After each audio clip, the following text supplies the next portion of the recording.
There they go. They're off and they're racing. Run, Teddy, run. Missed the kick a couple of lengths. Caporetto got out of the gates very quickly over Rapid Rock, and also driving forward is Fifth Essence. Up there prominently placed Productive. It parks running fourth soon after the start. Then a length and a half to History Won't Care.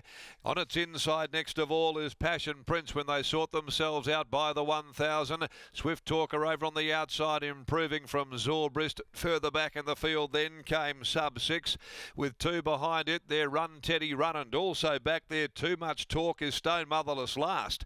Out onto the side they go, 700 to run, and Caporetto responsible for the pace, setting a good clip in front, leads by a length over the baldy-faced Chestnut. Fifth Essence, they're a length and a half to the good of Productive. Down on the inside from Rapid Rock, the favourite next of all, Swift Talker, about fifth coming into the home turn at the 450, and down on its inside Pike and History Won't Care, and a further length to Zorbrist. Homeward bound they turn.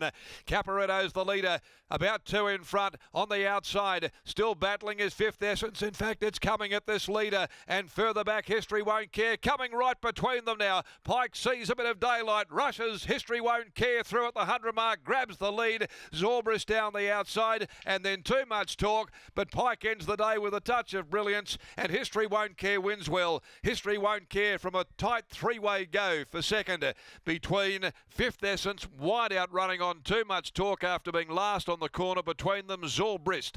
In behind those Productive, Rapid Rock, followed by Run Teddy Run, got past a few stragglers including the pacemaker Caporetto, and they were followed further back then by Passion Prince. Swift Talker hasn't fired a solitary shot and only beat about one to the line, and that's Sub 6 who pulls up a long last. Well, it was a little bit of brilliance by Pike there. He had the two in front. He saw plenty of room in between those two horses, and he elected to go there and not exercise any other options that might have been there for him. History Won't Care, second up, too good, going to the 1,400 today for Jason Miller. And Willie ends the day with a double, along also with Holly Knottle. Fifth Essence, Holly Knottle is second home. It battled hard, got the photo result for second place in front of number 7, Zorbrist, and a great effort after being well back. Too Much Talk charging home to fourth, but there wasn't a lot between that trio for the minor spoils. It's 3, 2, 7 and 1. History Won't Care. A gelding 5 years by Universal Ruler from Sky Rumba for Sarah Miller. The Go Charlie Syndicate managed by Larry Dwyer, R. Joy, Gupta Nelson, R. Dewson, J.B. King, and trained by Jason Miller, ridden by William Pike. Winning by 2 lengths, ahead second and third in 123.72. They back-ended that with a sectional of 35.21. Okay, I'm running out of voice, getting a bit hoarse as we go down and find out more about the horse who won the last. There, Manco, but always producing a very good job on today's program. Catching up now with Jason Miller. Skinny, congratulations. History Won't Care. Pikey, he's a determined rider, and when he finds a gap, he knows where they are. He likes winning the last, so yeah, it's good. Yeah, Pikey, he's been good on mine lately. He's been getting through the gaps, which is good. So, no, good effort. Yeah, horse has done well. He's second up. Yeah, good job, like 60.5, so happy with him, and I reckon Gupta and the boys at the footy club will be doing a bit of celebrating. A little bit up and about the boys for sure. Talk to me about this horse. What were your expectations coming into today? Yeah, they were quite high. I've always had a big opinion of this horse, but he's just had niggly little issues along the way, so I thought I had him pretty well right today, and I thought it was a good little race for him. You've raced him on the softer grounds in the past. Is that sort of where we look to now as we get to the autumn months? Oh, look, he's one of them. I like to space his runs a little bit and just see how he pulls up. But yeah, he can run on firm and in the soft. So going into the cooler months probably helps his allergies. Yeah, we'll just take each run one run at a time. That's it, and you're very good at placing horses, so we'll see where they're able to go to next, and great for connections. So let's move on to Saturday now. A big day for you and your camp. Bonjoy into the Bunbury Stakes. Yeah, look, She just had a last prep where she's running well, but probably not at her best. So hopefully a bit of a freshen up. Her work at home and that behind the scenes has been good, and I think she's got that bit of a sparkle back in her eye where she's well. So hopefully that can show on Saturday. Now, lastly, I know the boys on Saturday, they're a little bit annoyed with how long you and I talked, but let's talk quickly on the Cup, the two in the Cup there. Rocking Society, we already said, was huge last start. How are we feeling? They both galloped really well on Tuesday. They'll get through their last little bit of work tomorrow, but happy with them.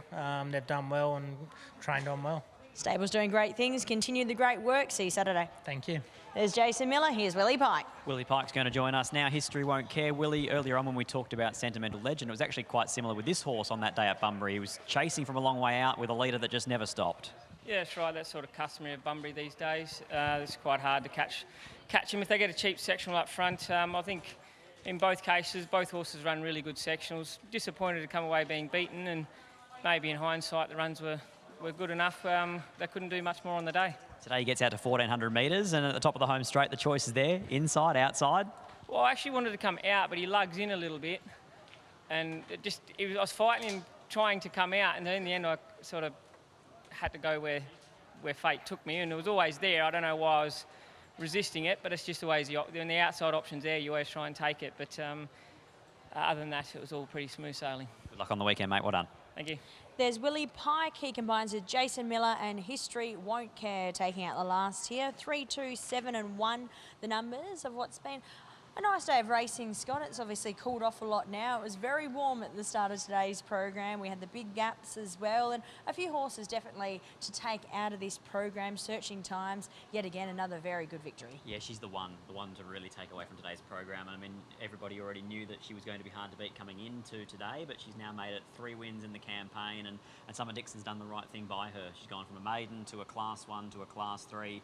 Now she's already picked out, by the sounds of it, a 1,500 metre graduation. Yep. Don't you love that too in a post-race interview? Obviously, most people go, oh, we'll have a look at the calendar and figure out where we're going, but she's got a filly that she's already programmed onto her next event, and the way that Summer Dixon's stable's going at the minute, you'd be very brave to say that she won't be awfully hard to beat in that as well. Black Book, everything from her stable. We love the confidence. Sentimental Legend, another good win as well here today. Be interesting to see where he heads to next. It's either 10 days to a JC Roberts, or you find another race against the older horses in a Class 3 in that sort of same time period, Tessa. So eventually he looks like he's going to chime into that 3-year-old staying series. Now I've touched on, we've got 3 big meetings ahead. Let's go to tomorrow very quickly. Down at Pinjarra, it's an 8-race card there.